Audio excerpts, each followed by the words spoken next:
안녕하십니까. 먼저 오늘 이번 헬스케어 스파 산업 박람회를 참석해 주셔서 감사드리면서 먼저 오늘 이번 박람회 중에 부대 행사로 이번 헬스케어 힐링 스파 특별 세미나를 맡게 된 한국표준협회 김상진이랍니다. 반갑습니다. 이번 세미나는 총 3차수에 걸쳐서 합니다.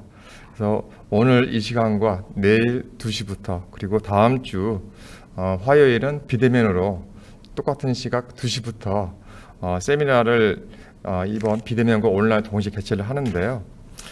오늘 1차수에서는 우리 힐링 스파 그리고 뷰티 산업과 관련해서 국내 시장 및 동향, 그리고 내일인 2차수에서는 이곳 같은 장소에서 오후 2시부터 4시까지 헬스케어 국내외 시장 및 인증 동향, 그리고 마지막 3차수는 다음 주 화요일 힐링 스파 재활 헬스케어 인증 프로세스에 대해서 심화 과정으로 비대면으로만 개최를 합니다. 그래서 이번 3차수 중에 총 참석하신 분께는 수료증 그리고 소정의 선물을 함께 지급할 예정입니다. 그래서 오늘뿐만 아니라 내일 그리고 다음 주 화요일 참석이 부득이 어려우신 분들은 비대면으로 즉 줌으로 해서 참석해 주시면 감사하겠습니다. 그래서 일단 이와 같이 참석해 주신 분께는 다시 한번 말씀드리면 수료증 그리고 관련된 소정의 상품권을 보내드릴 예정입니다. 그리고 현재 아마도 오늘 입구에서 관련해서 설문조사 그리고 참석자 기입사항 양식을 보내드렸는데, 이 부분은 저희들이 참석자 기입사항에 대해서는 아마 개인정보 일부가 들어가 있습니다. 그 부분은 저희들이 수료증 발급하기 위해서 저희들이 받고자 하는 거기 때문에 다른 용도는 절대 사용하지 않고 오로지 수료증 그리고 관련된 상품권을 보내드리기 위해서 활용함을 다시 한번 말씀을 드리고, 여기 대해서 작성해서 주시면 저희들이 다음 주 목요일 정도 아마 상품권은 핸드폰 모바일 상품권으로 보내드릴 예정입니다. 혹시 이 시간에도 지금 현재 같이 동시에 비대면에 참석하신 분들도 계시기 때문에 혹시 비대면에 참석하신 분들도 저희들이 현재 구글 폼으로 인해서 같이 저희들이 설문을 보내드렸습니다. 같이 작성해 주시고 다시 말씀드리면 내일 그리고 다음 주 화요일, 그래서 총 3차시 운영되는데 관련해서 많은 관심과 참여 부탁드리겠습니다. 자, 그러면 오늘 특강 시작하도록 하겠습니다. 자, 오늘 첫 시간인데요. 첫 시간은 현재 경일대학교 뷰티학과 교수님으로서 전 한국 콜마에 계셨었고 현재 경일대학교 그리고 에스테틱의 대표로 계십니다. 우리 박선민 교수님을 좀 뜨거운 박수로 좀 맞이해 주셨으면 감사하겠습니다.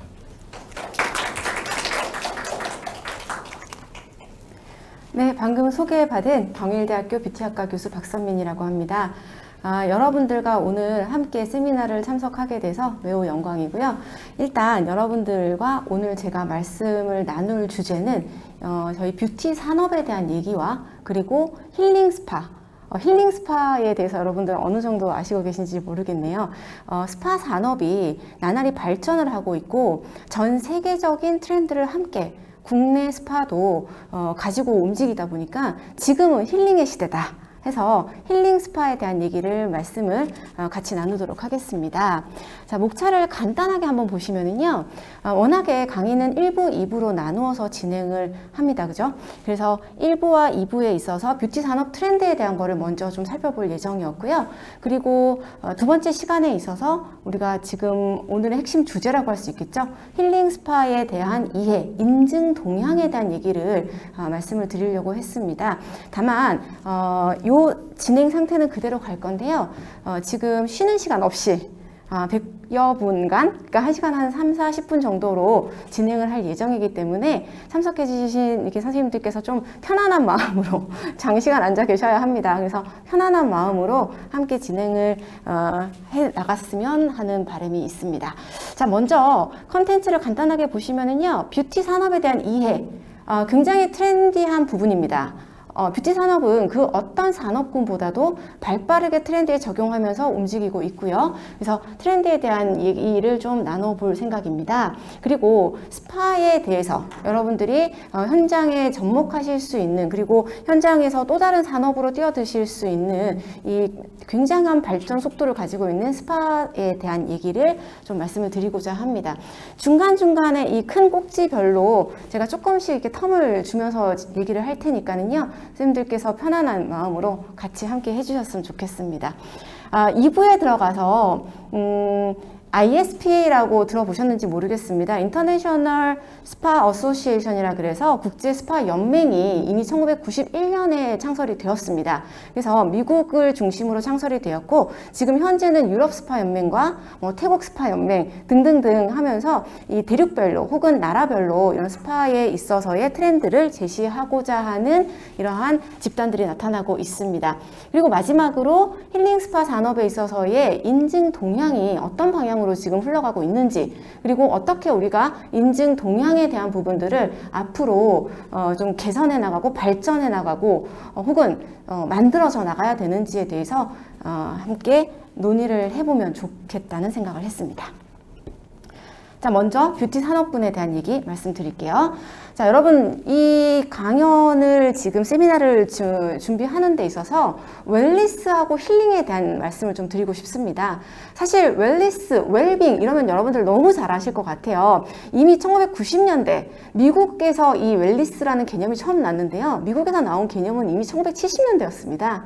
우리나라에 접목되고 사회적인 전반의 트렌드로 웰빙, 웰리스 트렌드가 접목된 지는 1990년대 이렇게 하면서 주 5일제 근무 여러분들 아시죠? 그래서 그 시대 이후로부터 해서 지금까지 쭉 지속되고 있는 사회적인 메가 트렌드로 볼 수가 있겠습니다. 웰리스 제가 따로 말씀 안 드려도 좋을 것 같아요. 웰과 해피니스의 합성을 하고 그래요. 근데 또 스포츠 하시는 분들은 웰과 피트니스의 합성어다 할 정도로 건강에 관련된, 헬스케어에 관련된 이 큰 메가 트렌드라고 보시면 되겠습니다. 근데 그렇다면 힐링은 여러분 어떻게 생각하세요? 힐링이 뭘까요, 여러분? 너무 사회가 사실 어려워지고 있습니다. 경제적인 부분도 그렇고 개인의 어떤 상황들도 그렇고 너무너무 고도화되고 선진화돼 가고 있는 이 사회에서 사람들은 굉장히 외롭습니다. 그죠? 그리고 마음적으로 아프기도 합니다. 그래서 힐링이라고 하는 컨셉은요, 웰리스의 D를 이어서 어떤 치유, 마음의 치유, 그리고 마음의 안정, 그리고 함께 해 나가자 하는 이런 소비자들의 마음을 대변하고 있다라고 생각을 합니다. 지금 현재 국내의 어떤 이런 소비자들의 마음 상태나 어떤 환경들은 저는 이미 힐링의 상태로 오지 않았나, 힐링의 개념이 이제 좀 더 사회 전반을 차지하지 않을까라는 생각을 하고 있습니다. 여러분, 일예로 케렌시아라는 거 아시죠? 나만의 어떤 마음의 평화와 안정을 추구할 수 있는 공간이 있어야 한다. 특히 우리나라 40, 50대 남성들에게 이 케렌시아가 꼭 필요하다. 이런 것들이 방송에서도 많이 나오고 있습니다. 그죠? 자, 그래서 웰리스와 힐링의 개념을 여러분들이 한번 짚어보시면서 들어보시면 좀 더 이해하시기가 편하시지 않을까라고 생각을 해보았습니다. 뷰티 산업은요, 이러한 웰리스와 힐링의 컨셉이 접목되어 있는 고도화된 산업이라고 보고 있습니다. 보통 소비자들에게 뷰티 산업이 무엇입니까? 라고 물어보게 되면은요, 많은 사람들이 화장품? 이렇게 얘기를 하세요. 뷰티 산업 이러면 화장품 산업이라고 이제 얘기를 하고 있는데, 사실 전문가적인 입장에서 보았을 때 뷰티 산업은 화장품 산업이 맞습니다. 근데 굉장히 좁은 의미에서 화장품 산업이라고 볼 수 있고요. 이 뷰티 산업을 좀 더 넓은 의미로 해석해 보면은 뷰티 서비스 산업을 담고 있습니다. 그렇기 때문에 오늘 우리가 얘기할 이 스파 산업 역시도 저는 서비스 산업이라고 생각을 합니다. 뷰티 산업에 대한 의미를 여러분들께서 한번 가지고 저와 함께 말씀을 나눠보면 좋을 것 같아요. 자, 패러다임은 바뀌고 있습니다. 과거에 1990년대에 화장품 중심에서 뷰티 산업의 태동이 있었다면 지금은 어떤 현장에서의, 저희는 이제 현장 혹은 뭐라 그래야 될까요? 산업 현장 분이라고 저희는 얘기합니다.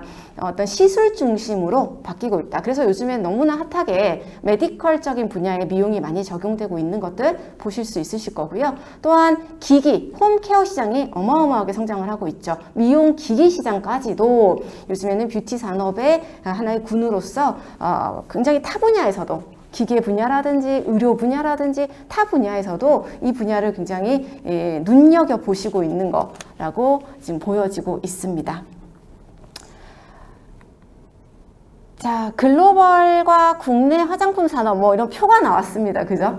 보시면 이 성장률은 지속적으로 아주 높아지고 있는 부분이 보이고, 다만 이 꺾음 그래프를 보시면 성장세라고 하는 부분들은 왔다 갔다 하는 부분들이 조금 보이고 있습니다.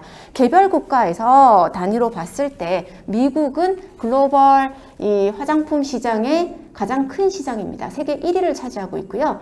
아까 제가 설명 안 드리고 넘어갔는데 브릭스 국가라고 들어보셨는지 모르겠습니다. 브라질, 러시아, 인도네시아, 그리고 그 차이나 해서 이제 각 대륙별로 신흥 어떤 인구수를 가지고 밀어붙이는 국가들이죠. 그래서 신흥 화장품 시장의 강국들이 나타나고 있는 실정이고요. 우리나라는 그렇다면 몇일까요? 화장품 시장에 있어서. 우리나라는 화장품 시장 세계 8위입니다.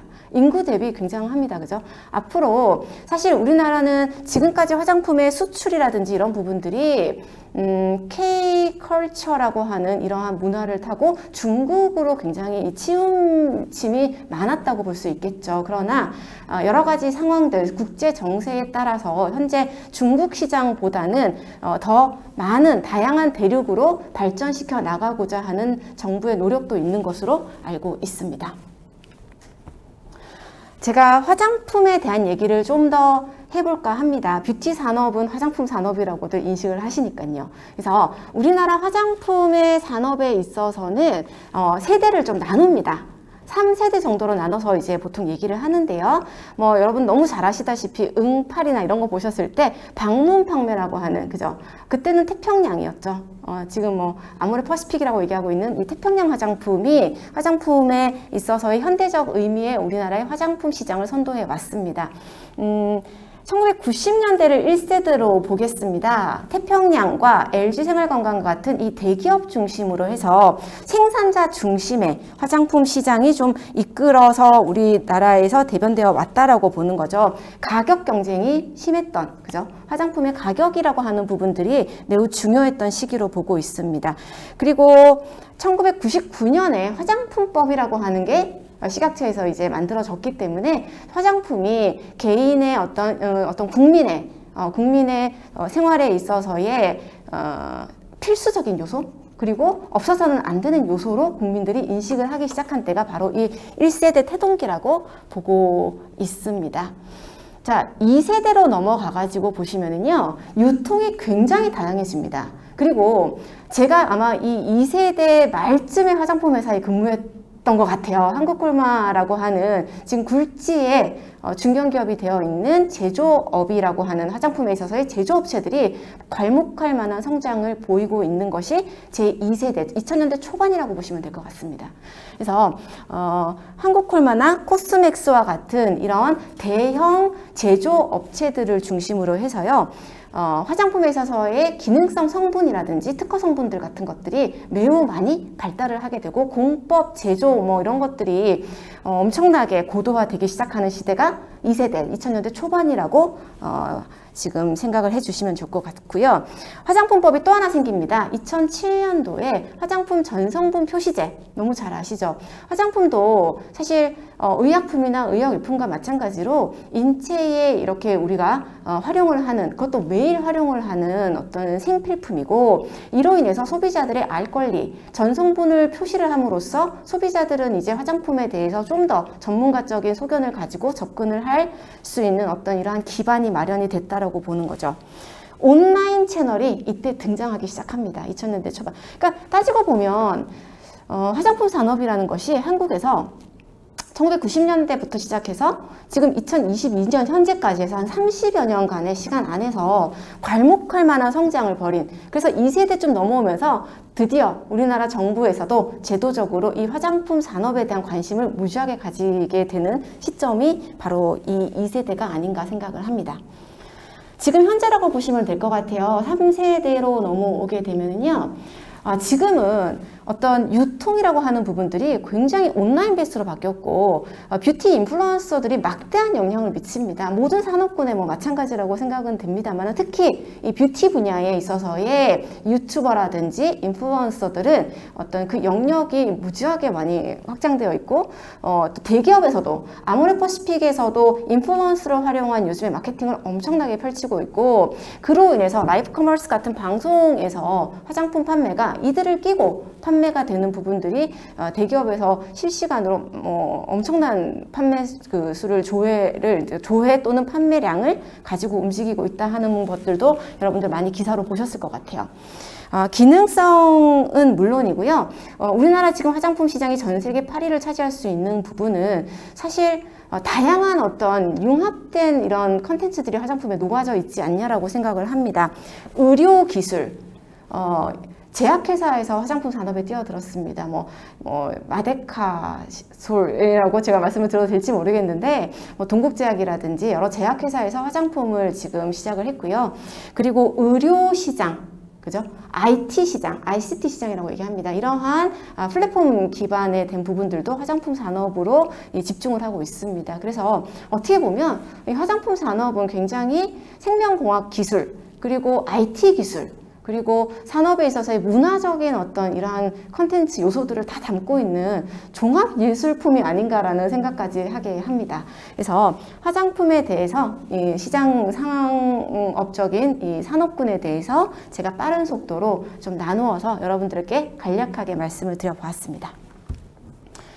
자, 그렇다면 지금 현재 화장품 시장의 트렌드는 어떻게 바뀌고 있을까요? 어떻게 더 개발되고 발전되고 있을까요? 하는 부분을 한번 얘기를 해보면 좋을 것 같아요.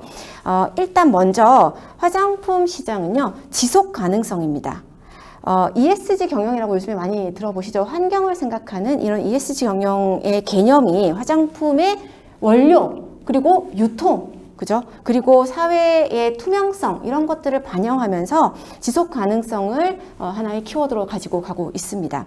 또한 여러분 예전에는 화장품을 다 동물 실험하셨던 거 아시죠? 동물 실험이나 이런 것들을 굉장히 많이 해왔었고, 제가 한국 컬마에 있을 때만 해도 중국 시장은 동물 시험 성적서가 없으면 들어갈 수 없을 정도로 이게 너무 당연시 되어 왔었습니다. 그러나 유럽을 중심으로 에코서트 인증 등등등 하면서 지금은 클린 뷰티, 원료에서부터 어떤 그 동물 복지를 고려한 뷰티 문화의 확산이 이루어지고 있습니다. 그리고 용기까지도요. 그래서 천연 펄프를 활용한 용기라든지 이런 것들도 너무나 요즘에 많이 마케팅적으로 활용이 되고 있다라는 사실이죠. 그리고 개인 맞춤형입니다. 우리나라만 지금 현재 식약처에서 맞춤형 화장품 조제 관리사라고 얘기하는 국가 자격증을 신설했고요. 그리고 맞춤형이라고 하는 이 컨셉을, 화장품은 우리 피부가 정말 다 개개인별로 너무나 다르거든요. 그러니까 개개인의 어떤 피부 상태에 맞춘 화장품을 맞춰주겠다 하는 컨셉이 바로 맞춤형 화장품이 아닐까 생각합니다. 개인의 피부 그리고 취향에 따른 화장품으로 이 ICT 기술을 활용한 진단 기술이 함께 접목되면서 맞춤형 화장품 시장이 앞으로 괄목할 만하게 성장할 것이라고 이 식약처나 진흥원 등등등 국가 단체에서도 보고 있는 경향이고요. 마지막으로 안전성이라고 생각을 합니다. 이 코로나 사태 이후에 비대면 현상들이 너무 사회에 이제 일반화되고 있습니다. 그죠? 그리고 어떤 제품의 브랜드, 예전에 무슨 저희가 뭐 샤넬 브랜드라든지 디올 브랜드라든지 하면서 해외의 어떤 브랜드를 굉장히 따지면서 화장품을 구매를 했다면, 지금은 안전성과 효과에 대한 부분들이 중시되면서 이제는 여러 소비자들이 아세요. 가격이 사실 비싸다고 좋은 화장품이 아니구나 하는 것들을 지금의 이 소비자들은, 특히 MZ 세대들은 너무나 명확하게 인식을 하고 있는 것 같습니다. 그래서 혁신 기술이라고 말씀드리는 요 내용들이 제가 앞으로 14가지 키포인트라고 제가 정리를 했거든요. 그 부분하고 연결해가지고 다시 한번 자세하게 말씀드리도록 하겠습니다. 아까 제가 잠깐 홈케어 시장, 미용 기기에 있어서의 홈케어 시장을 말씀을 드렸는데요. 피부 미용 쪽으로 생각을 해보면은요, 전동 세안기, 집에 전동 세안기 하나 없는 집이 없었다 할 정도로 홈쇼핑이라든지 뭐 여러 유통 채널을 통해 가지고 실제로 이 홈케어용 미용 기기 가전들이 엄청난 발전을 해 왔습니다. 글로벌 시장 역시도 발전을 하고 있고요. 중국이 무서운 속도로 미국을 따라잡고 있습니다. 그래서 향후에 이 미용 가전이라고 하는 부분은 비단 피부 분야가 아니라 헤어 시장이라든지 전동 칫솔에 이르기까지, 그죠? 생필품이라고 우리가 많이 얘기를 합니다. 성장세는 앞으로도 지속될 것이다 라고 보시면 될 것 같고, 홈케어용 가전이 이렇게 인기를 끄는 이유는요, 사람들이 합리적인 소비, 그러니까 미용에 내가 어떤 현장에 가서 샵에 가서 돈을 비싼 가격을 주고 받는 것도 좋지만 내가 실생활에서 매일매일 내가 활용을 하는 어떤 그런 컨셉들, 합리적인 소비를 도달함과 동시에 이게 소비 혹은 생활 수준이 올라갔기 때문에 이런 가전, 미용 가전 쪽으로 사람들의 시선이 돌아가지 않느냐라는 이런 조금 어떻게 보면 이율배반적인 얘기인데 두 가지의 이유가 있지 않냐라는 생각을 해봅니다. 자, 지금부터 말씀드릴 부분은 아까 화장품에 있어서 혹은 뷰티 시장에 있어서 혁신이라고 하는 부분, 혁신이 포함되어 있는 가장 핫한 트렌드가 아닐까 생각을 합니다. 말씀드린 개인화부터 시작해가지고요. 제가 트렌드에 대한 얘기를 조금 빠른 속도로 한번 얘기를 해보도록 하겠습니다.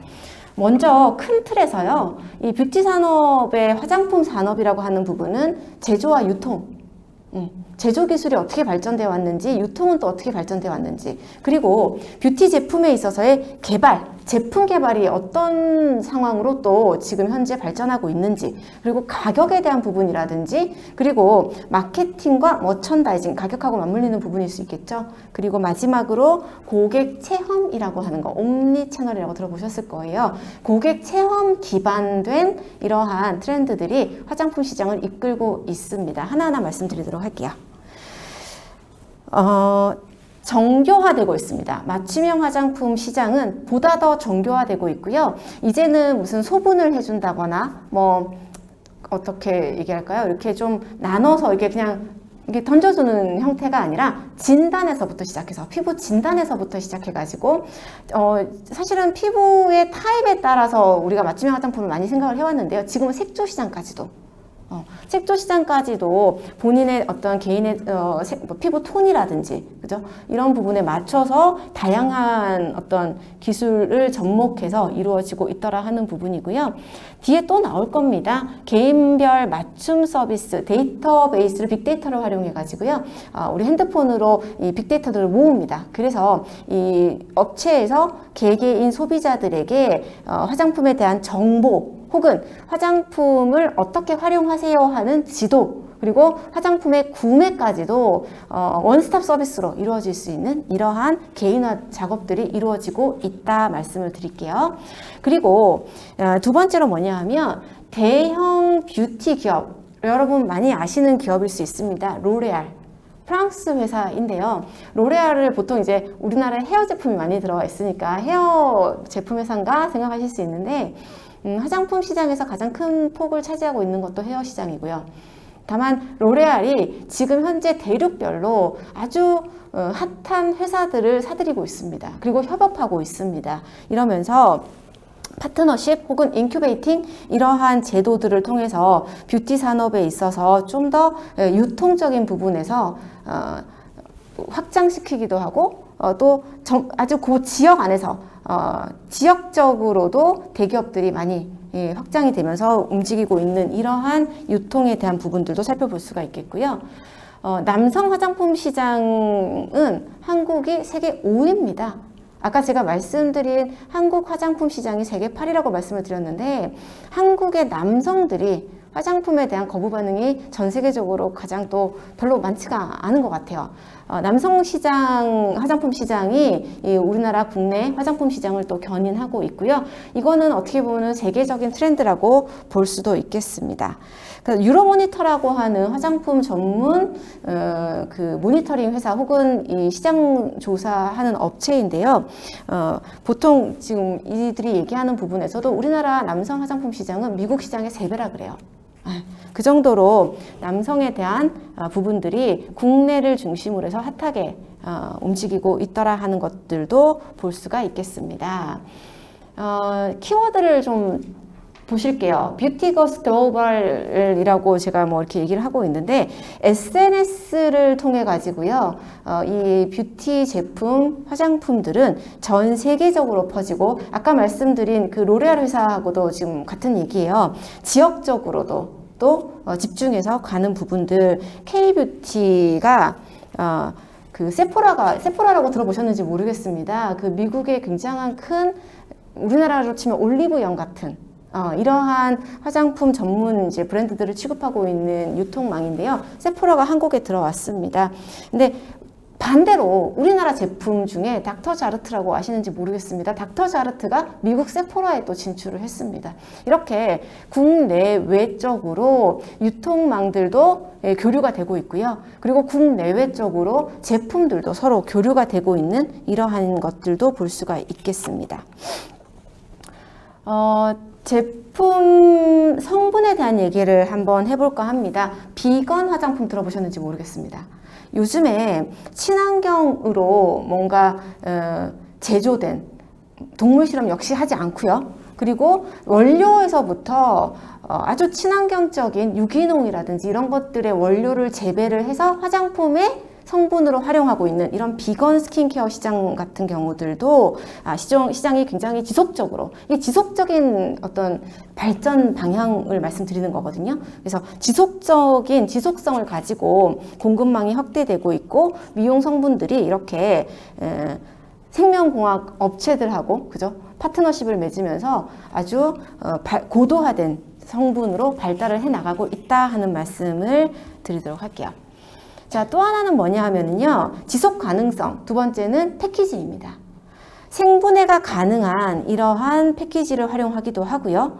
그리고 지금 보면은 재활용품이나 리필 같은 것들이 되는 컨테이너 자체가 리필이 되고 혹은 또 구매처로 가져갔을 때 그 가격까지도 책정해 줄 수 있는 환불이 되는 보증금 제도 같은 것들이 용기를 리사이클링하고 업사이클링하는 측면에서도 활용이 되고 있습니다.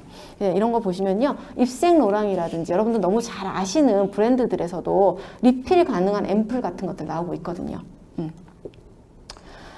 자, 계속적인 지속 가능성이라고 하는 부분에서 헤어 제품을 중심으로 화장품은 물과 기름의 합성이잖아요. 여러분 너무 잘 아시다시피. 그런데 이게 이제 물 없는 아름다움을 추구합니다.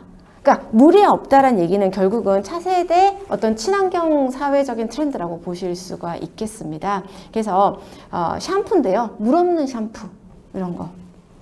그리고 또 탄소 중립이라고 들어보셨죠? 탄소 중립 브랜드라고 얘기하는 화장품 업체가 있어요. 에버레스트라고 하는 화장품 업체에서도 무수 헤어 케어 성분들 그리고 이거를 제품화돼서 출시하고 있는 이러한 현상들도 지속 가능성, 환경에 대한 지속 가능성을 추구하는 이러한 화장품 트렌드가 아닐까 생각을 하고 있습니다.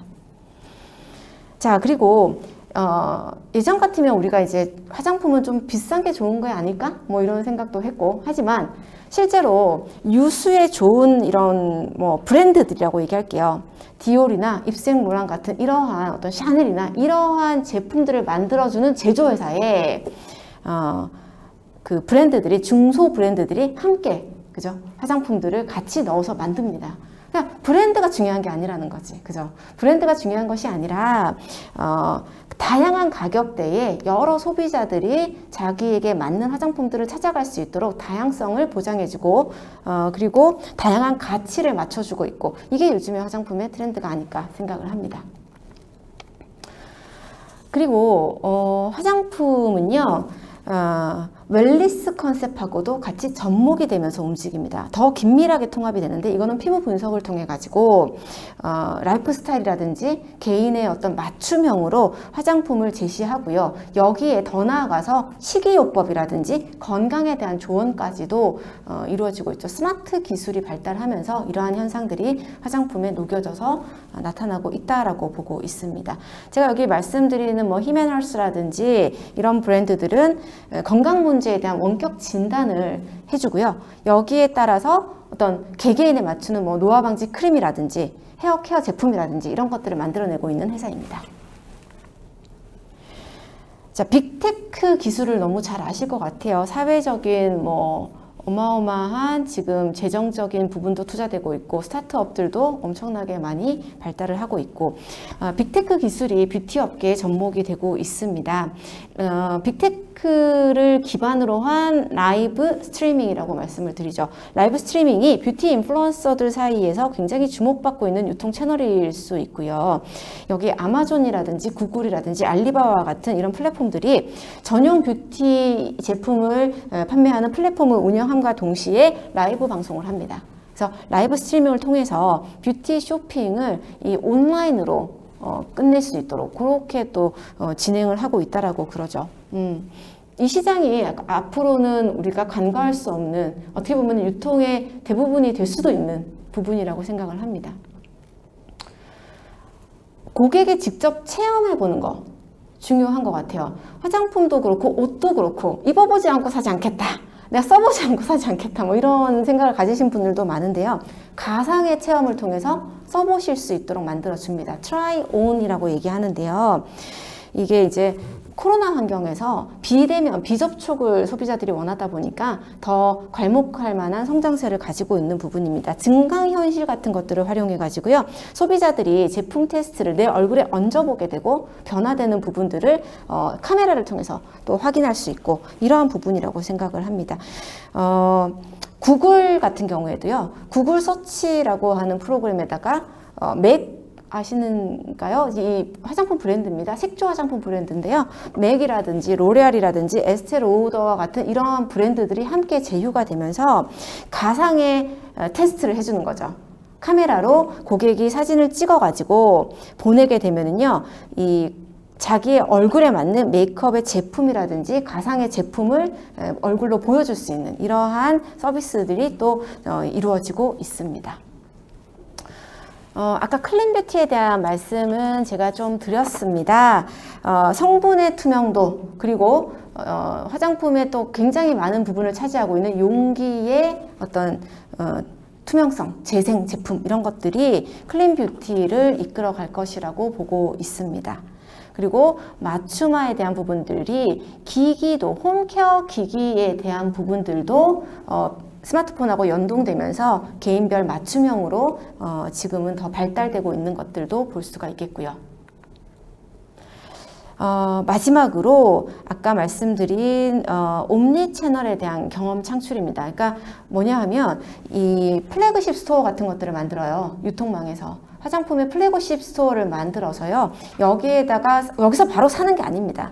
여기에 가서 발라보고 체험하고 이런 걸 해보는 겁니다. 그리고 이 팔찌는 뭐냐 하면 시세도에서 만든 팔찌인데요. 이거를 내가 플래그십 스토어에서 구매가 아니라 여러 가지 체험을 해보는 거지. 막 체험을 하고 나서 팔찌에 태깅을 합니다.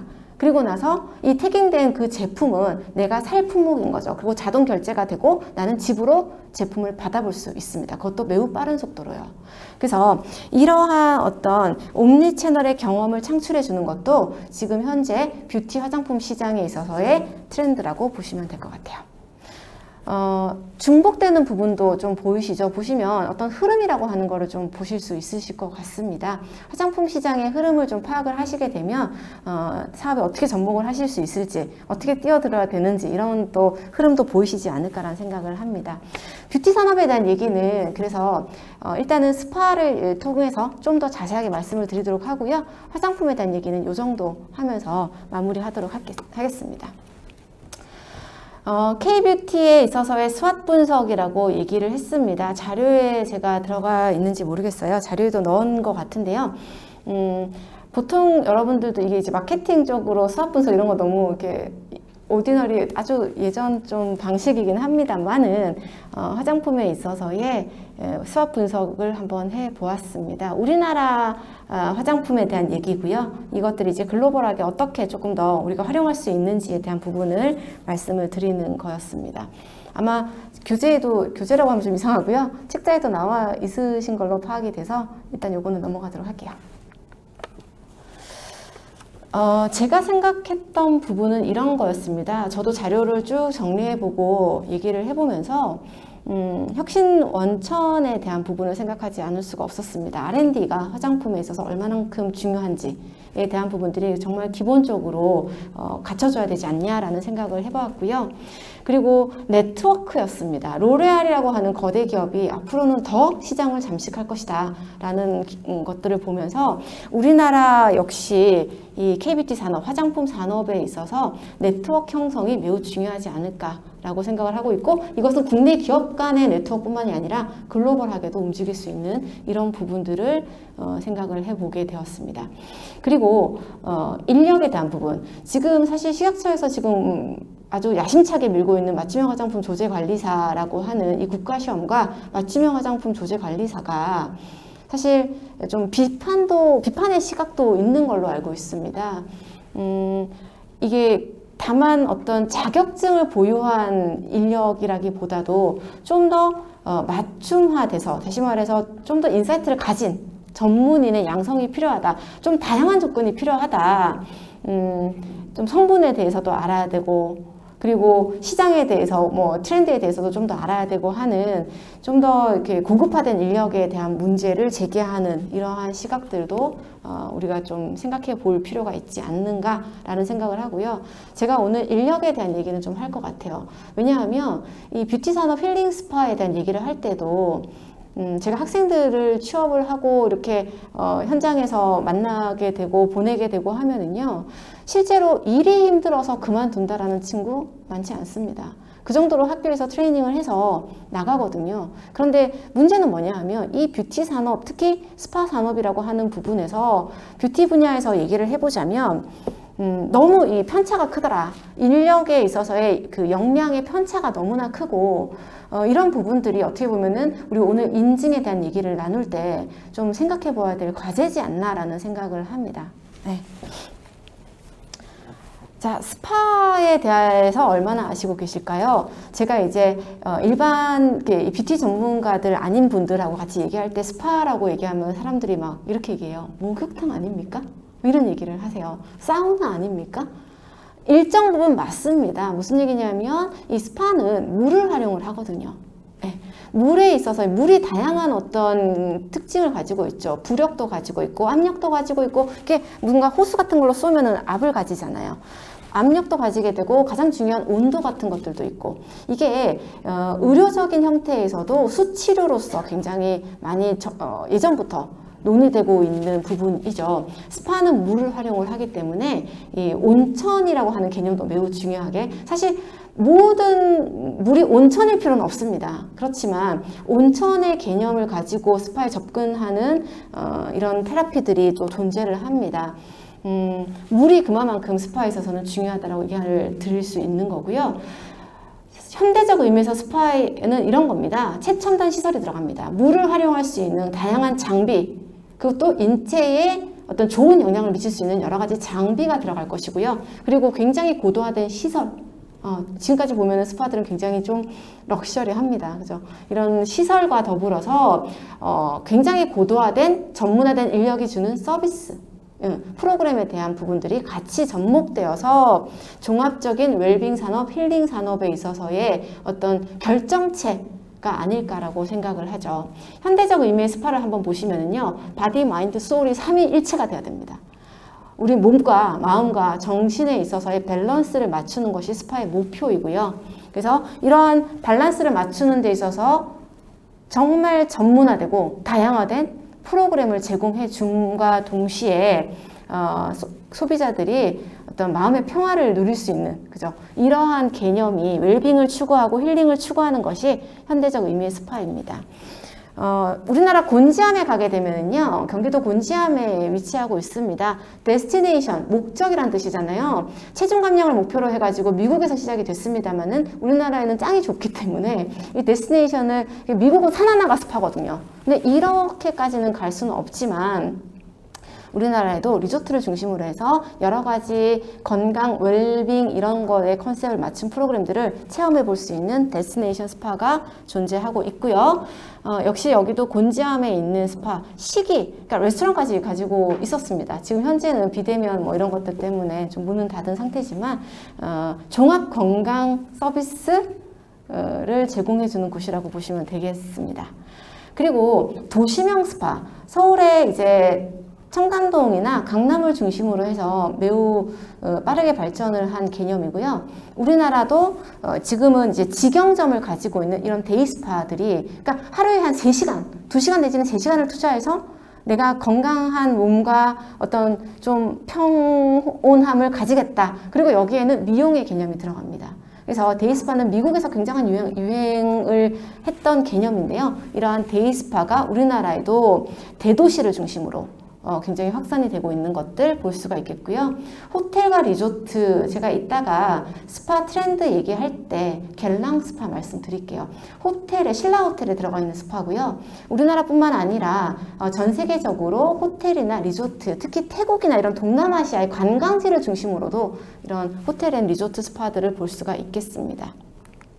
그리고 마지막으로 우리나라에서 가장 뭐랄까요, 규모도 크고 많은 자본이 투자된 곳입니다. 차움 아시죠? 차병원에서 운영하는 건강검진증진센터, 차움에서 운영하고 있는 웰리스 스파라는 곳이고요. 철저하게 회원제로 움직이고 있습니다. 그리고 이곳은 메디컬 스파를 표방하고 있습니다. 그도 그럴 것이 차움은 말씀드린 대로 종합건강검진센터잖아요. 그러다 보니까 의사쌤들과 뭐 간호사쌤들과 한방쌤들이 다 상주를 하고 있습니다. 이러한 부분에서 웰리스 스파를 경험하는 고객들한테 어떤 건강의 의료적인 부분들이 함께 접목이 되면서 서비스와 의료가 결합된 메디컬 스파의 형태가 발전이 되고 있죠. 여기 말고도 또 한 군데 좀 이따 보여드릴게요. 제주도 위호텔이라고 하는 곳입니다. 자, 본격적으로 스파에 대한 얘기를 좀 하도록 하겠습니다. 아까 제가 두서없이 말씀드렸지만 스파에 대한 개념은 여러분들이 많이 잡으셨을 거라고 생각해요. 뭐 바디, 마인드, 소울의 균형, 밸런스와 더불어서 여러 가지 트리트먼트가 함께 들어가고, 그리고 각종 서비스가 제공되는 굉장히 고도화된 장소라고 보시면 될 것 같고요. 국제 스파 연맹이 아까 말씀드린 대로 91년도에 창설된 이후에 여러 가지 트렌드를 국제적으로 제시한다든지 또 뭐 중요한 인증 같은 것들을 또 소개한다든지 하면서 활동들을 하고 있습니다. 아까 말씀드린 미국 스파에 대한 부분들을 말씀드리지 않을 수 없는데요. 사실 선진국을 중심으로 스파는 발전해 왔거든요. 근데 예외가 있죠. 뭐 태국이나 이런 동남아 국가들은 관광 산업으로 먹고 사는 국가지 않습니까? 그러다 보니까 관광 산업, 관광 서비스 산업이는 이코르 스파 산업이 되는 거죠. 그들에게 있어서는. 그래서 큰 시장을 형성하고 있는 거고요. 미국에 있어서의 스파의 컨셉은, 제가 예전에 미국 스파에서 일을 한 경험이 있는데 그때만 해도 좀 더 보다 데이 스파의 개념이었습니다. 그러니까 미용적인 컨셉을 많이 차용을 했다면 지금 현재 2022년을 기준으로 봤을 때는 메디컬 스파가 굉장한 어떤 포션을 차지하고 있더라 하는 부분들을 볼 수 있습니다. 유럽과 또 미국 시장에 대한 글로벌 스파 트렌드에 대한 거, 아까 말씀드린 유럽 스파 협회도 나오고 있고요. 달라소테라피라는 말이 좀 생소하실 것 같은데요. 물입니다. 역시나 바닷물을 이용한, 그래서 바닷물에는 막 여러 가지 각종 미네랄이라든지 뭐 이런 것들이 풍부하지 않습니까? 그래서 미네랄이 가득한 해수를 활용한, 그리고 해풍을 활용한, 그래서 리조트를 중심으로 이런 달라소테라피, 유럽은 그래서 리조트 스파의 아주 천국이라고 보시면 될 것 같아요. 온천 스파가 유럽만큼 발달한 데가 없다. 스파의 기원도 벨기에의 스파우라는 마을에서 기원이 됐다라는 썰도 있을 정도로요. 자, 아까 미국에 대한 얘기, 미국은 미용 개념을 좀 더 탑재를 한 개념이 많이 들어와 있었고, 이게 현재 우리나라에도 좀 벤치마킹식으로 현재 우리나라에서 발전되고 있는 상황이다라는 거 말씀드리고요. 제가 순서대로 말씀을 드려야 되는데 자꾸 이제 설명이 앞서다 보니까 동남아시아 아까 말씀드렸습니다. 그리고 일본도 역시 온천. 여러분 잘 아시는 후쿠오카 지역의別府 온천 마을이라든지 이런 곳에서 또 관광 산업을 중심으로 스파 산업이 발달을 하고 있더라 하는 거.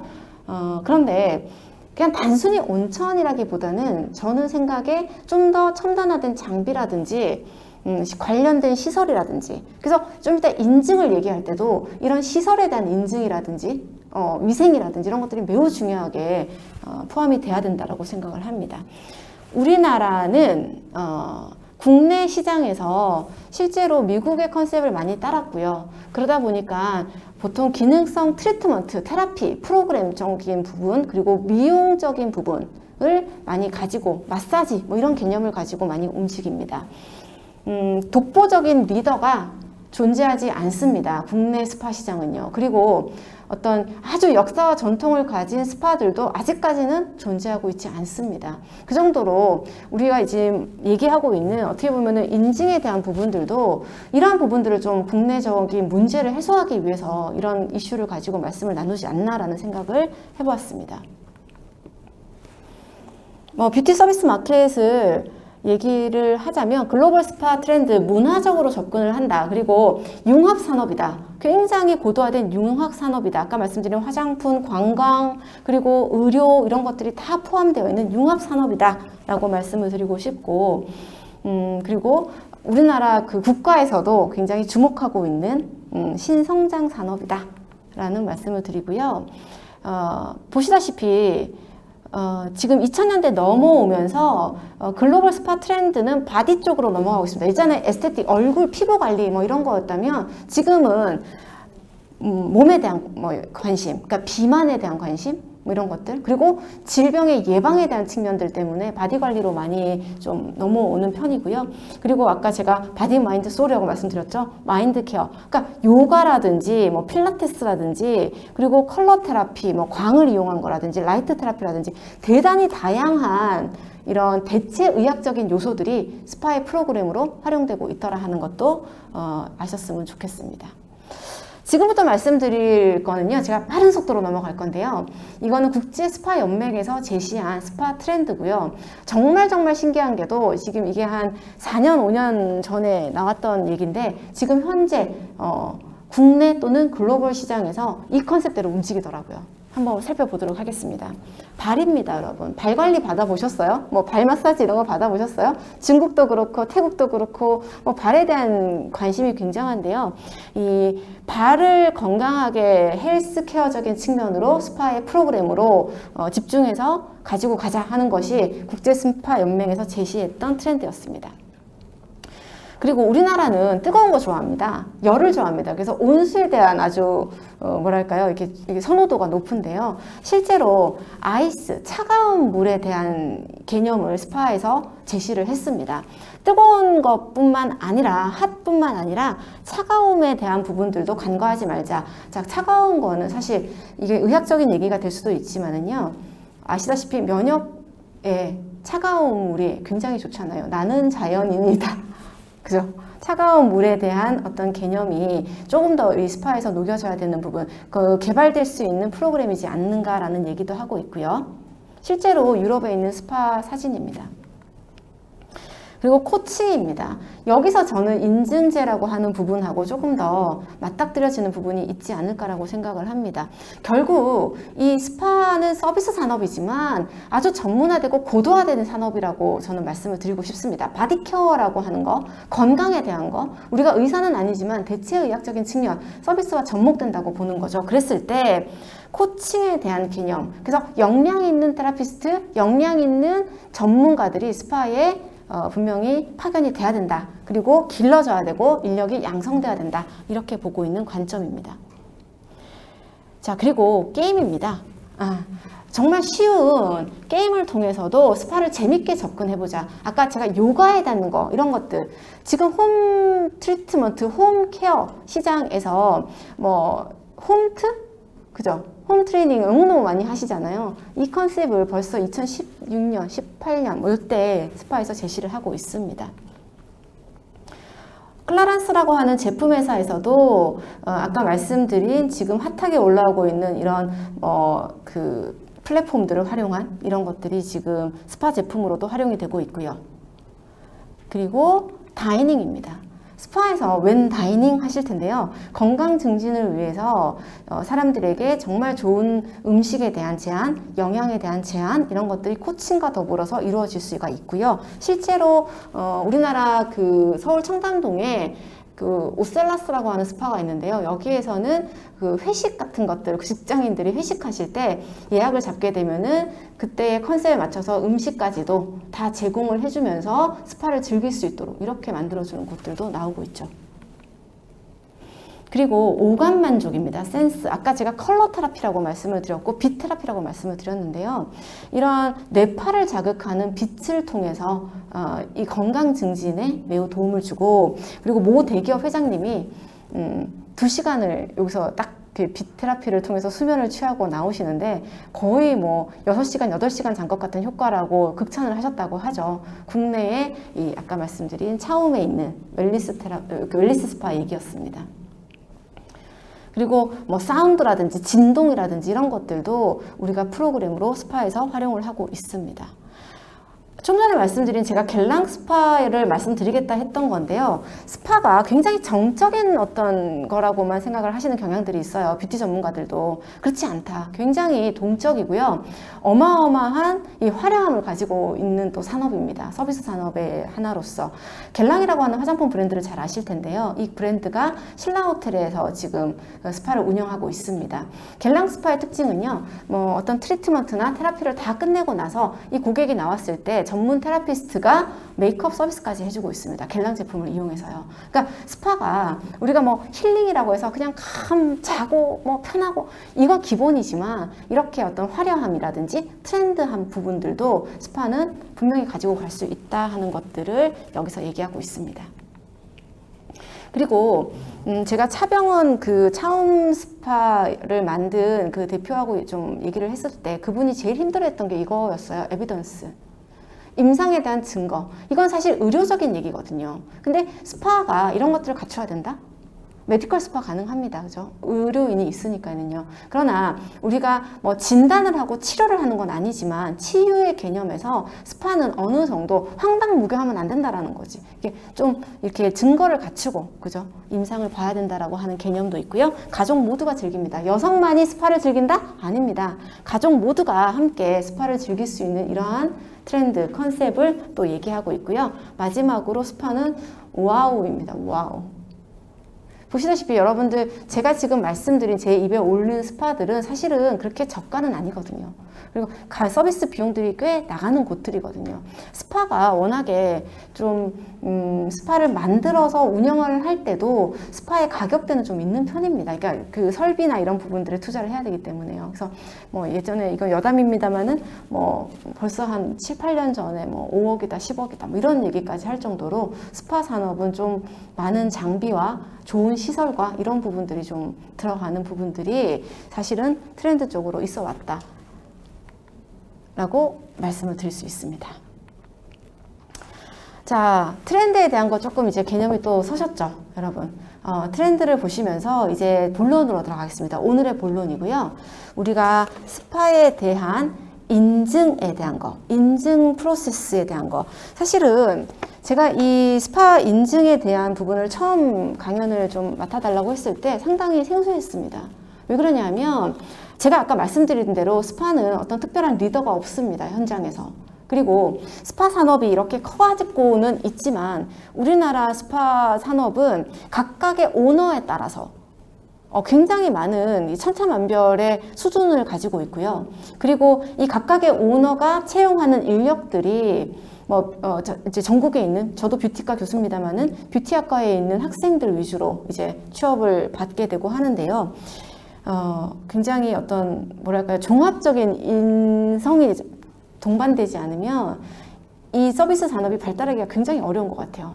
저희 학생들 나갔을 때 그 위쪽에 있는 매니저나 실장급에 있으신 분들 때문에 굉장히 어려워하는, 물론 그들만의 탓이라고 볼 수는 없지만 조금 학교에서 배운 거와는 또 다른 어떤 현장의 어려움이라든지 이런 것들을 많이 토로를 하거든요. 저는 이 스파 산업은 고도화된 인력 사업이고 그 인력 싸움이다. 인증이 필요하다라고 하는 부분을 좀 생각을 하게 되고, 제가 지금 인증에 대한 얘기를 하고자 할 때 사실은 그래서 벤치마킹 할 만한 게 국내에는 없더라고요. 없었습니다. 그리고 그렇다고 해서 해외의 자료들을 많이 찾아봤을 때도 거의 인력에 대한 얘기? 그래서 인증제라고 있는 것들이 대부분 뭐 3급, 2급, 1급씩의 어떤 인력에 대한 그 자격을 준다든지 이런 것들 위주로 많이 좀 세팅이 되어 있더라고요. 그래서 제가 오늘 여러분들한테 이 웰리스에 대한 부분을 가지고 말씀을 나눈 어떤 논문을 하나를 좀 가지고 왔습니다. 논문이라고 해서 되게 어려운 건 아니고요.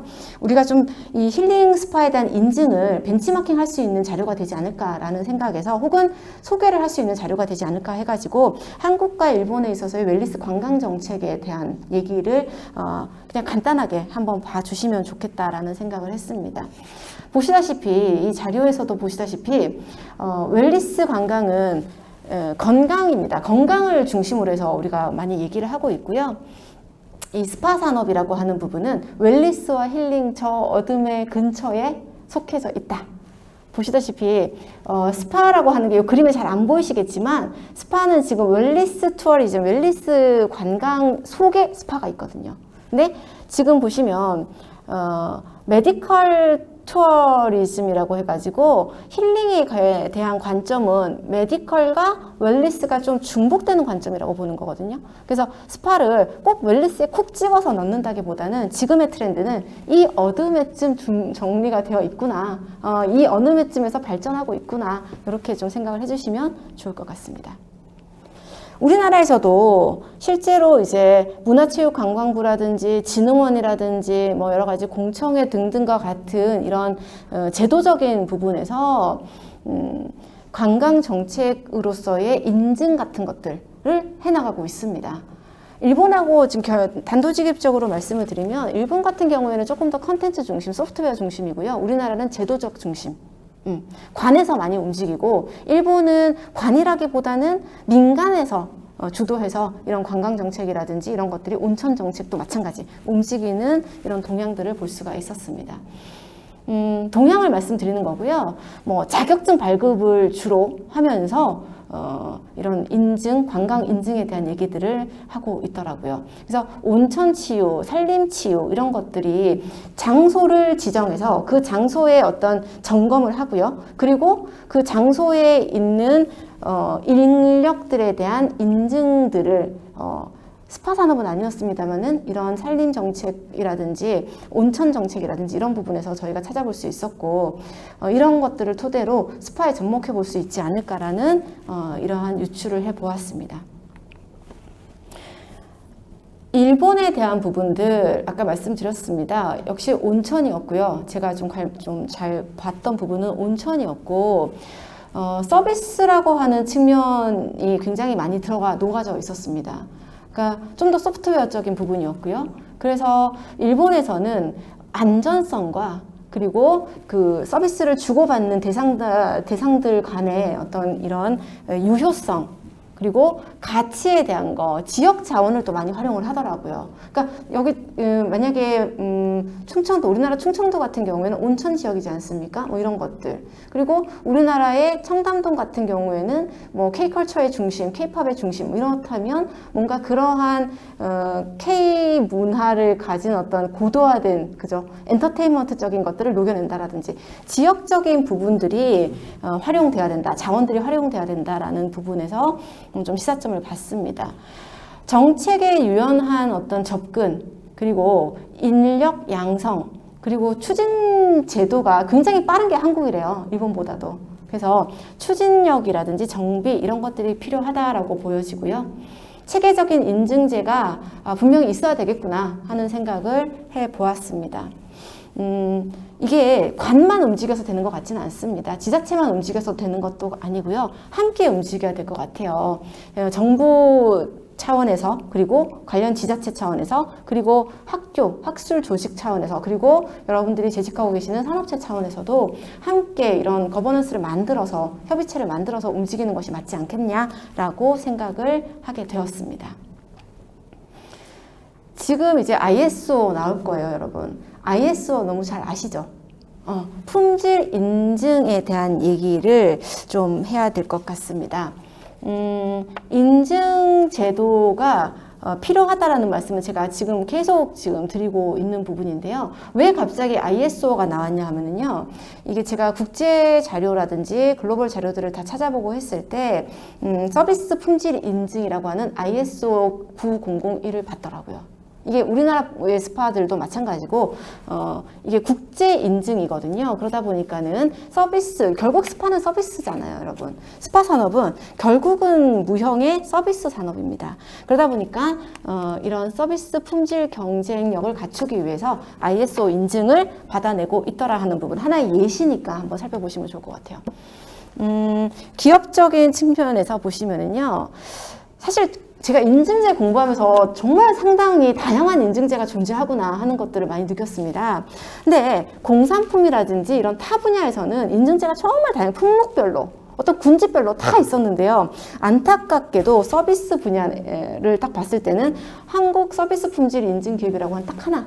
그러니까 서비스의 품목이 다 다름에도 불구하고 서비스 분야라고 하는 부분에서는 인증제가 딱 하나였거든요. 그러니까 이것이 좀 더 고도화되게끔 세분화되는 필요도 있지 않겠나라는 생각을 좀 해보았습니다. 인증 성격이 여기 나와 있습니다. 임의 인증이라고 하는 부분, 서비스는 임의 인증이었더라고요.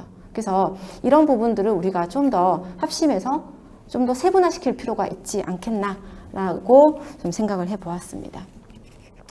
ISO에 대한 설명이니까는요, 여러분 읽어보시면 잘 아실 것 같습니다. 글로벌 인증 체계인 ISO이고요. 스파 산업에 있어서는 아까 제가 그 일본 자료도 말씀드렸다시피, 그리고 또 한국에서 얘기하고 있는 여러 가지 자료들을 봤을 때, 스파 산업은 건강, 아까 처음부터 얘기하고 있는 웰리스, 그리고 좀 더 품질에 대한 거, 스파 서비스 품질에 대한 부분들, 그리고 이런 것들이 혁신적으로 이루어져야 된다라는 컨셉을 가지고 좀 살펴보시면 좋지 않을까라고 생각을 해보았습니다. 유럽 스파 협회에서도 ISO 국제 스탠다드에 대한 인증이 이루어지고 있었다 하는 것들도 알 수 있었고요. 좀 특이한 거 하나가 있어가지고 인증제에 대한 거 제가 가지고 왔습니다. 이건 터키에 본사를 두고 있었고요. 국제 스파 품질 인증이라고 하는 아주 다이렉트적인 인증제를 가지고 있는, 근데 이게 전 세계적으로 대단히 확산되어 있지는 않은 것 같아요. 스파의 프로세스, 여러 가지 이제 고객에 대한, 소비자에 대한 부분들을 왔을 때부터 시작해서 나갈 때까지, 그리고 홈케어까지도 프로세스를 가지고, 시스템을 가지고 분석하고 평가하는 이러한 단계를 이들은 가지고 있었고요. 그러니까 그 비즈니스 모델, 내가 어떤 스파를 가지고 있을 경우에 이 스파를 시설이라든지 장비라든지 이런 것들을 다 비즈니스 모델로 등록을 하게 됩니다. 접수를 하게 되고요. 그러면은 이 협회죠. 품질 인증을 해주는 이 인증 체계 협회는 여기에 대해서 범주를 결정을, 얘네의 어떤 그 스탠다드가 있습니다. 거기에 어디에 속하는지부터 시작해서 어떻게 컨설팅하는 과정이라고 보시면 될 것 같고요. 인증에 대한 검사, 감사, 테스트 같은 것들을 진행하게 되고, 증명서를 발급하게 되고, 그리고 지속적인 검사 시스템을 가지면서 이게 한 번 받으면 끝! 이게 아니라 몇 년에 한 번, 1년에 한 번, 2년에 한 번 이런 식으로 계속 검증해 나가는 단계가 필요하다라고 얘기하고 있습니다.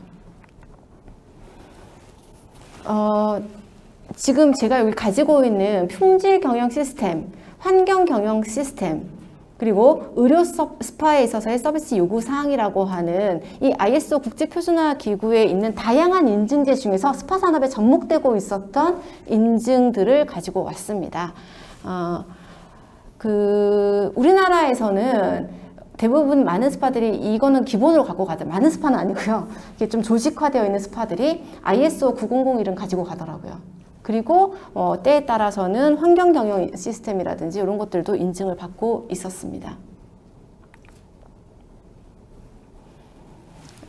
유럽 얘기를 잠깐 해보면은요. 유럽 품질관리재단에서 제정하는 품질상. 그래서 이게 스파에 적용이 되고 있었거든요. 그래서 카테고리를 한번 보시면 좋을 것 같아요. 이게 사실은 실제로 지금 우리나라 스파에서도 제가 옛날에 스파를 운영했을 때도 이러한 부분들을 간과하진 않았습니다. 그러나 체계화되어 있지 않습니다. 그리고 규모가 작으면 작은 곳일수록 개인이 운영하는 스파는 이러한 부분들이 이 카테고리에 있는 항목들이 정말 이거를 끌고 가기가 힘든 상황이었습니다. 보시면 고객에 대한 부분, 그리고 이게 직원에 대한, 아까도 말씀드리다시피 계속적으로 직원 얘기를 하지 않을 수 없고 인력에 대한 얘기를 하지 않을 수 없습니다. 서비스 산업이기 때문에. 그래서 직원에 대한 부분들이 가장 중요한 TQM이라고 얘기하는데 이거 아시죠, 여러분? 전사적인 품질 관리 시스템입니다. 그래서 뭐 종합적인 품질에 대한 얘기를 TQM 시스템에 따라서 움직이는데 경영적인 부분, 업무적인 부분, 환경적인 부분, 그리고 직원의 역량적인 부분까지도 이 품질 경영에 속해져 있고 이 부분으로 기업이 움직이고 있다라고 하는 TQM의 원칙에 따라서 좀 체계적으로 움직일 필요가 있겠다 하는 것들이 유럽에서도 이렇게 얘기를 하고 있고요. 경영 결과에 대한 것들도 명확한 결과 제시라든지, 그리고 조직 내의 프로세스, 리더십에 대한 부분, 그리고 아까 뭐 지역 현장에 있는 자원 혹은 그 스파 내부적인 자원 이런 것들에 대해서 평가받을 수 있는 인증이 필요하다 하는 것들도 말씀을 드리고 싶고요. 요 정도 우리가 한번 보시면서 전 세계적으로도 이렇게 카테고리들이 스파에 필요한 인증이라고 하는 부분에서 이루어지고 있구나 하는 것들을 살펴보실 수가 있겠습니다. 다음은 미국의 예시인데요. 말콤 발드리지라고 하는 그러니까 국가 품질상을 얘들이 제정을 했습니다. 미국에서. 그래서 스파에 접목을 하고 있었습니다. 보시면은 이거는 이제 국가 자격이라고 볼 수는 없어요. 국가 인증이라고 볼 수는 없지만 어떤 그 사적인, 다시 말해서 뭐 협회 차원의 이러한 인증이 되겠습니다. 역시나 리더십, 최고 경영자의 어떤 그 눈높이에 따라서, 그 최고 경영자의 기업 마인드, 기업가 정신에 따라서 이게 한꺼번에 한 방향을 보고 움직이는 것이 매우 중요합니다. 그러나 현실은 아직까지 그렇게 되지 못하는 부분들 때문에 저희가 좀 어려움을 겪고 있는데요. 그리고 정보와 분석이라고 하는 부분들, 아까 뭐 에비던스, 데이터에 대한 말씀을 드리고 있는데, 스파에서의 이런 정보, 고객의 정보는 뭐 개인 정보이기 때문에 매우 주의해서 다루어야 되지만, 그렇지만 우리가 어떤 그 개인 정보라고 하는 차원이 아닌 하나의 임상의 증거로서, 그리고 정보로서 데이터 관리가 필요하다 하는 것들도 얘기를 하고 싶고요. 그리고 기업에 있어서의 프로세스가 좀 중요한 것 같아요. 이게 너무 바쁘게 현장이 움직이다 보니까 이 프로세스에 대한 개념을 숙지할 시간도 없이 현장에 투입되고, 프로세스라고 할 것도 없는, 그런 조차도 없는 이런 업체들이 현장에 너무 난립을 하다 보니까 사실은 이탈률도 매우 높고, 그리고 지속 가능성을 가지고 브랜드 로열티를 가지는 스파도 없고, 이러한 현상들이 지금 사회적으로 좀 문제가 되고 있는 부분입니다. 인적 자원에 대한 잠재력을 어떻게 끌어내 갈 것이고 어떻게 접목시켜 나갈 것인가 하는 부분에 대해서 이 말콤 발드리지 품질상에서는요, 점수들을 다 구간 척도로 점수를 주고 여기에서 이제 100점 만점, 1000점 만점 해가지고 정리를 하고 있습니다. 프로세스 관리라든지 경영의 결과에 대한 것들, 어떤 부분들이 들어가는지 개선을 하는 부분에 초점을 맞춰서 움직이고 있었고요. 그리고 기업과 고객과의 관계, CRM, CS 이런 부분들이 매우 중요하게 결과적으로 점수를 주면서 개선을 시켜 나가고 있는 것들 볼 수도 있었습니다. 국가별로 어떠한 인증 체계를 가지고 있는지를 좀 보고 싶었습니다. 그래서 아시아의 스파 허브라고 불리는 이러한 태국에서는 어떠한 것들을 가지고 있는가, 이내 고유의 인증 체계가 있었습니다. 자세하게 나와 있진 않았어요. 등급을 나눠놓고 여기에 해당하는, 그러니까 여기에는 스파 가격이라든지 스파의 프로세스라든지 직원의 규모, 수라든지 거기에 장소의 규모라든지 이런 것들이 다 포함되면서 스파의 품질 등급제를 나누어서 움직이고 있었고요.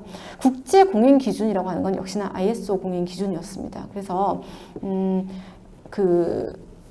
우리나라도 태국보다 더 고도화된 인증제에 대한 노력을 좀 해볼 필요가 있지 않겠나라고 생각을 하게 되었죠. 한국 같은 경우에 그 몇 가지 사례를 한번 보았습니다. 그 스파라 프리미어라고 해운대에 있는 개인이 운영하는 스파예요. 사실은 여기는. 그런데 여기에서 품질 경영 시스템 인증을 받았고 환경 경영 시스템 인증을 받았습니다. 그러니까 이렇게 개인적으로 움직이는 차원보다도 이게 좀 조직화되면 어떨까라는 생각을 해보았고요. 그리고 저희 학생들이 가장 또 핫하게 이제 취업처로 많이 보고 있는 주식회사 L&K 웰리스 스파를 소개해 드리자면 여기는 지금 서울 한남동에 본사를 두고 있고 화장품까지도 만들어내고 있고 그리고 전국적으로 하면 좀 이상하지만 경기도 지역까지 해가지고 거의 22개의 브랜치를 가지고 있습니다. 다 직영으로 움직이고 있고요. 재밌었던 거는 이 본부에서 제가 본부장급의 이런 리더들과 얘기하거나 대표하고 얘기했을 때는 모든 게 해결이 돼요. 그러니까 이 사람들의 마인드가 굉장히 스파의 고급 인력을 양성해내고 아주 고급화된 서비스와 혹은 고도화된 서비스를 제공하고자 하는 부분에서는 굉장히 최적화되어 있는 분들인데 지점에 있는 매니저급만 내려와도 이분들의 의지가 여기까지 도달되지 않는 것들을 너무 많이 봤습니다. 그러다 보니까 이게 이제 프랜차이즈가 아니었거든요. 직영점인데도 불구하고 그러한 어떤 현상 혹은 그러한 문제점이 현 우리나라 스파가 안고 있는 가장 큰 문제점이라고 보고 있습니다. 위 호텔 잠시 좀 전에 말씀을 드렸었는데요. 위 호텔은 제주도에 위치하고 있고요.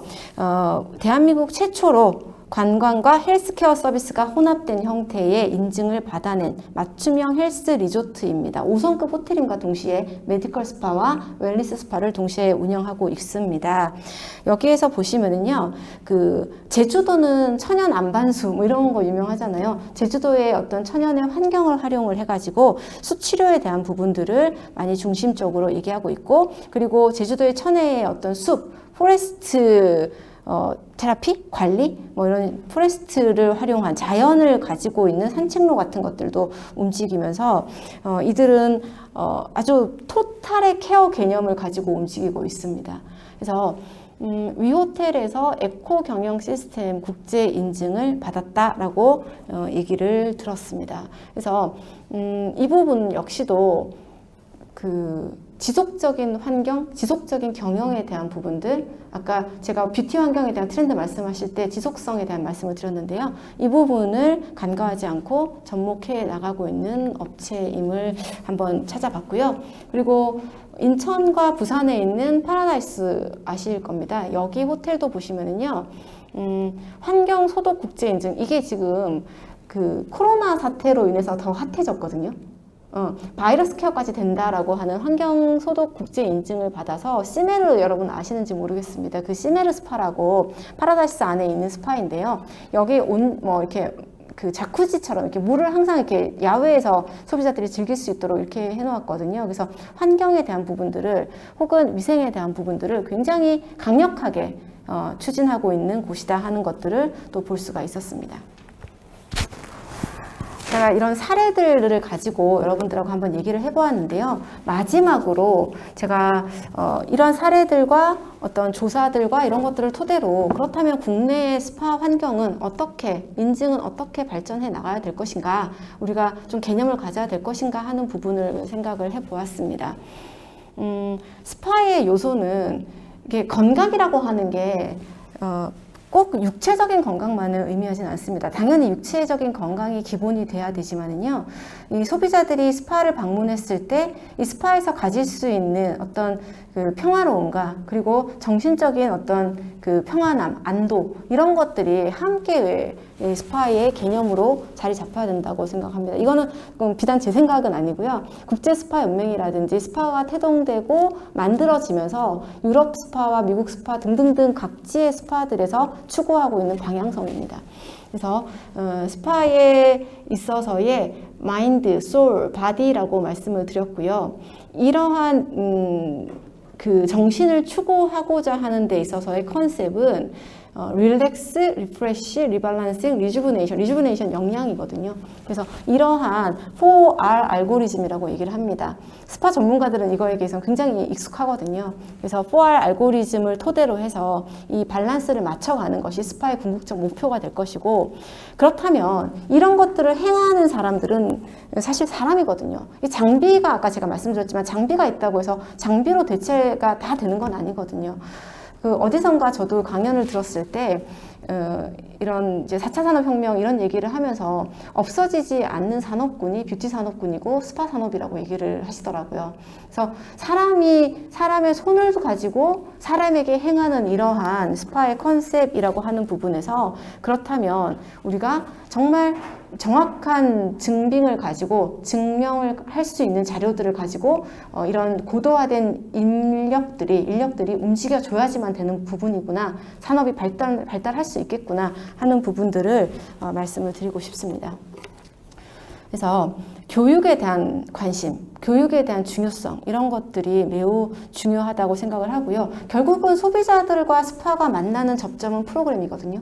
결국은 이 컨텐츠의 중요성입니다. 그래서 얼마만큼 컨텐츠에 대한 다양한 개발과 그리고 이 효과에 대한 증빙을 해낼 수 있을 것인가 하는 부분이 또 관건이 되지 않을까라고 생각을 합니다. 스파에 그래서 제가 키 컨셉 같은 거, 그러니까 키워드 같은 거, 그죠? 키워드로서 한번 정리를 해 보았습니다.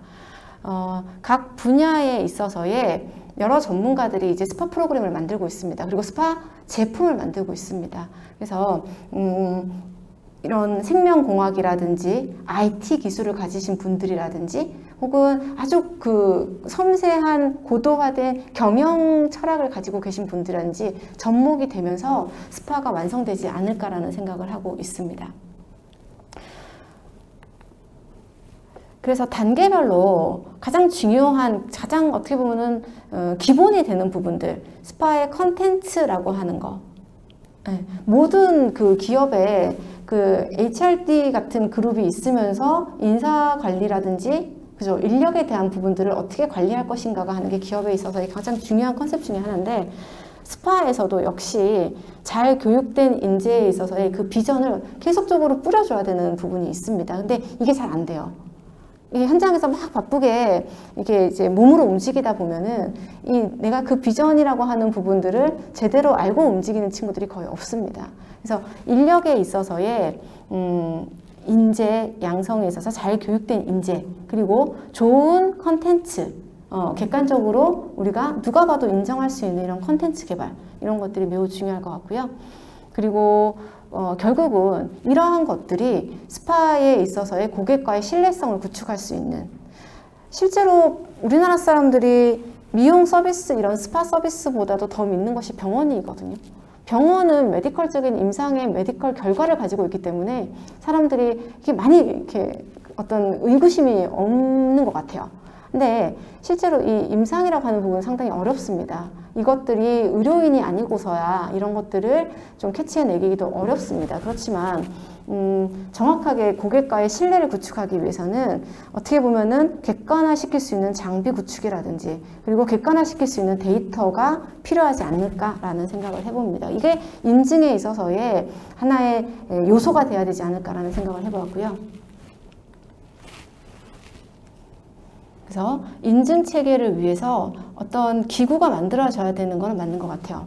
그러니까 아까도 말씀드렸다시피 어떤 한 곳에서만 이게 움직인다고 되는 것이 아니라 사회 전반적인 컨소시엄이 만들어지는 것이 중요하다라고 생각을 하고 있고, 그리고 실제로 뭐 국제 헤드스파 연맹이라든지, 우리나라에도 그 국제 헤드스파 연맹이 지금 만들어져 있거든요. 근데 보면은 딱 그냥 아주 쉽게 배운 자격증이에요.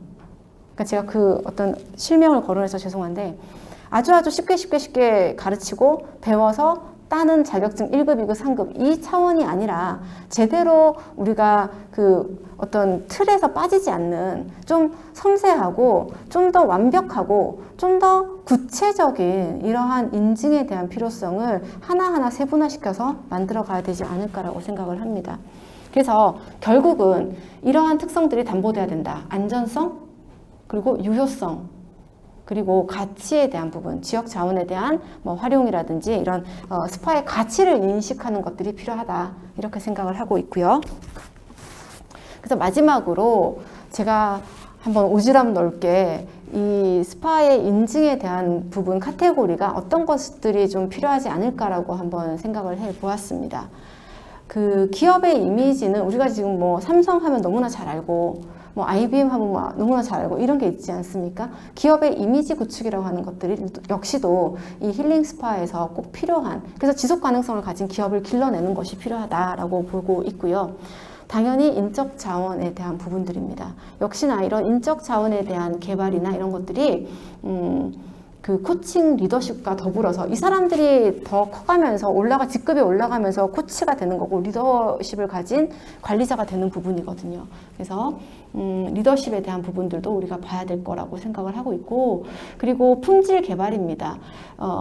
지금 많은 스파들이 그냥 서비스만 가지고 움직이지 않습니다. 화장품이라고 하는 무기를 들고 그들이 새로 자기들이 자기네 컨셉에 맞춰서 공급을 하고 제조를 하고 있는 이런 화장품에 대한 거, 기술 개발에 대한 거, 이런 품질에 대한 부분들이 꼭 필요하지 않겠나. 그리고 제가 좀 대단히 재밌었던 건데요. 제가 수업을 하면서 학생들하고 이런 스파 프로그램에 대한 것들을 매뉴얼화 시켜서 만들고 이런 작업들을 하거든요. 그런데 이거를 이제 기업체에서 어떤 업체에서 대구 지역에 있는 업체인데 업체에서 이제 같이 협업을 해서 이 작업을 해나갔는데 제가 나중에 완성물을 드렸어요. 이런 프로그램을 매뉴얼화 시켜서 제시를 하면 어떻겠습니까 하고 완성물을 드렸더니 그 업체가 굉장히 분노하셨습니다. 왜 그러냐면 어떤 이런 노하우나 이런 것들 같이 만들었거든요. 그러니까 그 기술을 가지고 계신 분들이 오셔가지고 또 교육도 하고 하면서 만들어서 제가 드렸는데 이거를 이렇게 문서화해 놓으면 누가 와도 너무 보고 다 따라하지 않냐, 이런 말, 저는 말도 안 된다고 생각을 합니다. 항상 기술은 발달을 해 나가는 것이고, 그리고 이러한 어떤 스파라고 치면은 가장 기본이 되는 기술 베이스가 되는 이런 것들이 누가 와도 볼 수 있어야지만 이게 매뉴얼화되고 안정화되고 안정성을 가지고 가는 거지, 그거에 대한 거를 오픈되는 것이 두렵다면 어떻게 스파의 발전이 있을 수 있을까라는 생각을 저는 했습니다. 그래서 품질에 대한 부분들이라든지 서비스 매뉴얼에 대한 개발은 꼭 필요한 부분이라고 저는 생각을 합니다.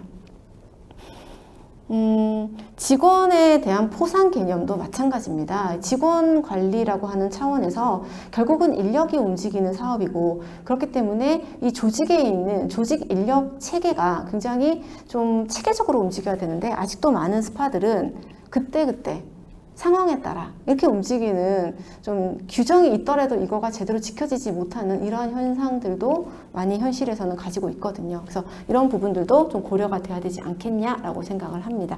그래서 제가 오늘 여러분들한테 뷰티 산업에 대한 부분들, 그리고 스파 인증제에 대한 부분들에 대한 현황과 그리고 발전의 가능성, 혹은 제 나름의 어떤 방향성, 이런 부분들에 대해서 한번 말씀을 드려보았습니다.